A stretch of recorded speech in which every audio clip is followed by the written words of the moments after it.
Morning, everybody. Happy Sunday. I hope the sun is still shining because we've recorded this on Wednesday and it's gorgeous today, so we're praising God for that. We are really missing you guys and we cannot wait to be back together when we can. Okay, but in the meantime, if you have a Bible handy, that'd be great. We're in Genesis. So at the very beginning of the Bible, you will find Genesis. And we are looking at the account, not of the beginning of time, which is the very beginning, but the account of how God made the first person. The making of Adam was a very deliberate act by God. He carefully formed him and he breathed his own breath or spirit into him to give him life. Now, none of the other animals were created in this way, which means that Adam was really unique. Having created him, God put him in a garden, a beautiful garden, and it was created especially for him to enjoy and to care for. Now, if this had been a fairy tale story, then the words that we might hear are, then Adam and Eve lived happily ever after in this beautiful garden with their loving creator God, with all their little animal friends.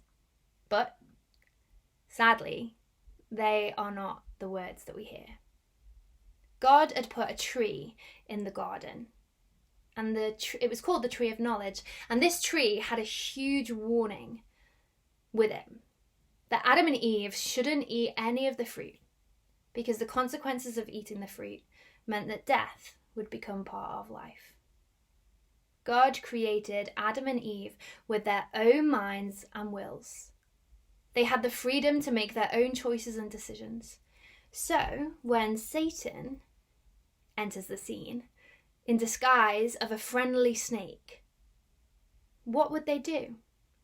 Would they choose to listen to the snake or to obey God and the one thing that he had asked? But they chose to disobey.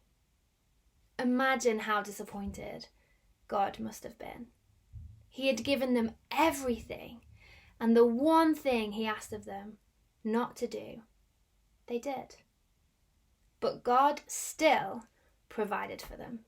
God gave them clothes to hide their nakedness and shame. He gave them a purpose and land to farm. Despite the separation, God could not let his most wonderful creation wander off and away without making sure that they would be okay. Although Adam and Eve did sin, God still loves and provided for them and has provided them a way back to Jesus. Jesus' death on the cross means that we can return into the loving presence and receive his forgiveness if we are truly sorry for the wrong things that we have done. Have a great morning, guys. See you soon. God bless.